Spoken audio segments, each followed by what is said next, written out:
State Representatives Roy Klopfenstein and Angie King. Welcome to Message from the House.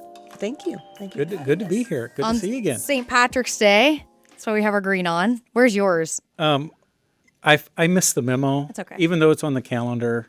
I'm green with envy. How's that? Oh, that was very sharp. Very Thank you. sharp, Representative. I want to jump right into it and ask Representative King a little bit about your background and your district, because this is the first time you've been on the podcast. Sure. Thank you. So, represent the 84th District, all of Mercer, Northern Dark, and Southern All-Glaze County. And so we are the number one ag district in Ohio. Proud to represent the number one ag district in Ohio.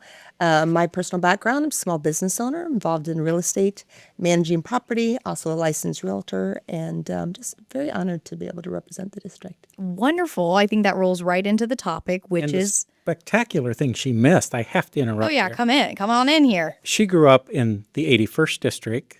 Her dad and her grandfather were farmers, so she is a farm girl at heart. Yes. And grew up in a wonderful district north of her. If you ever have a documentary about your life, you should have this one narrated. It's in my DNA. I love that. Yep. Yes, Yep. yes, it is. I'm a city girl, so I'm excited to talk with you both about this industry, as I'm learning it's very crucial to Ohio.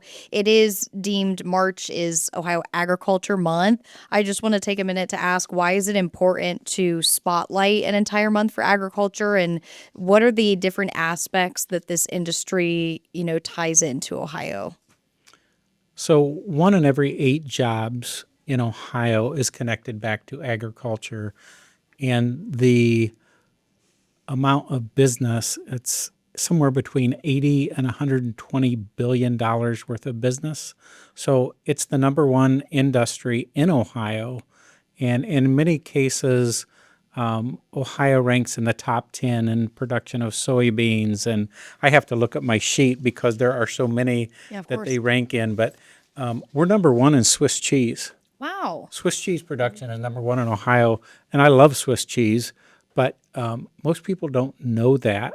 And the neat thing about agriculture is you all have to eat again tomorrow, so we're the key to society. Absolutely. Rep King, you have anything else to add to that? I think it's important to recognize the work that the farm families do. Not only do they feed our families, but it is a national security issue as well. And just to kind of piggyback on Rep. Klopfenstein is, 12%, 12.5% of our workforce is ag-related. And if you want to add the ag and the food industry together, it's like $124 billion industry annually. And so it is a very important part of the state's economy and really the backbone of Ohio economy.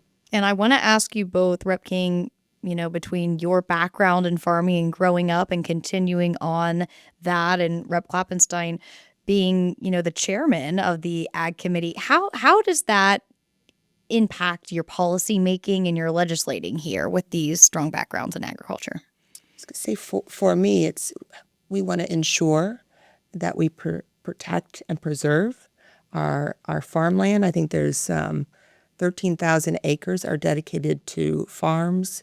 Maybe it's 7,600 farm families. Does that sound right? That sounds about right. Yeah. But we want to protect and preserve that, not only as our economy, but we want to make sure that the policies that we have support our farmers and that we can be assured of their success for future generations. Yeah.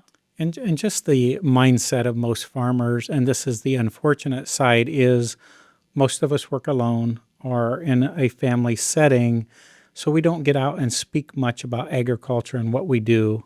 And that's to our demise, because we have a great story to tell.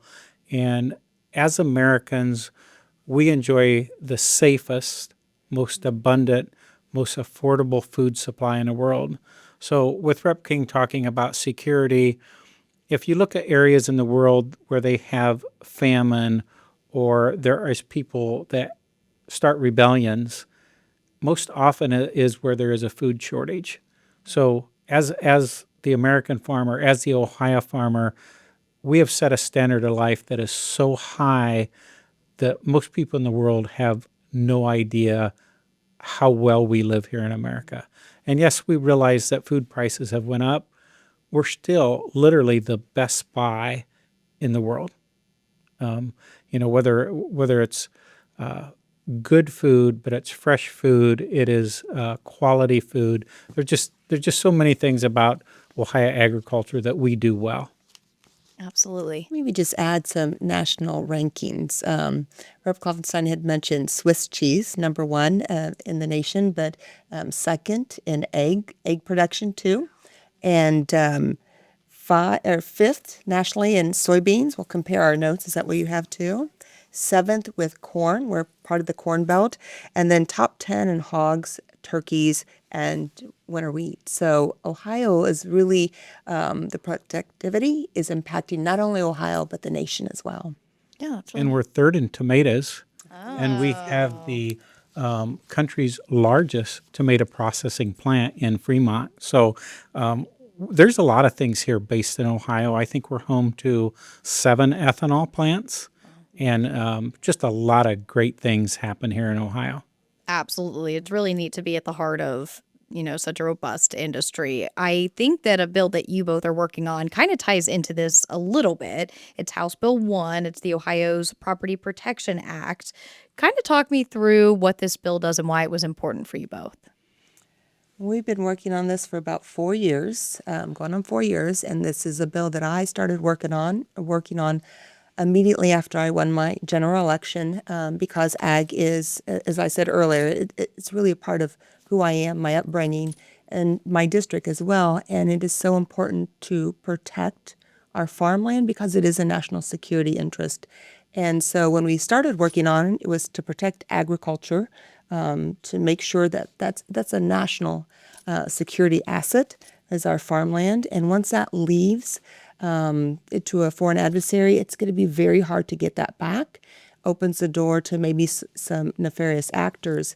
And since we started working on it, our eyes have kind of been open to beyond the impact to ag, but critical infrastructure, placement towards U.S. military installations. Well, in the bill, it is not targeted to any country that we set here in Ohio just because we don't like them. From the federal level, they have 6 nations and I believe 1 dictator that are considered foreign adversaries. So we're not defining the foreign adversary, but it doesn't take much reading to realize there are cultures or organizations in the world that don't care for our way of life or our beliefs, and they will do anything to take those freedoms away from us. Part of one of the things that makes America so special, so great, is our personal property rights and the ability to own real estate. And when you bring in a communist party from a foreign country, they have figured out one way to infiltrate and to take away some of our security is to buy that real estate. And this bill adds some protections. And what it doesn't do, it doesn't take away the ability of that person that immigrates here and wants to become a citizen and wants to embrace the capitalist opportunities we have, become a citizen, become one of us, and buy the real estate. Protecting Ohio's farmers, protecting Ohio's land. Thank you, Representative, so much for coming on. I appreciate it. Thank you. My pleasure. Quickly going to talk about our social media. You can follow us on the Ohio House GOP Caucus on Facebook, Ohio House_GOP on Instagram, and OHR GOP Caucus on Twitter. You can subscribe on YouTube or wherever you listen to podcasts. Thanks again. Thank you.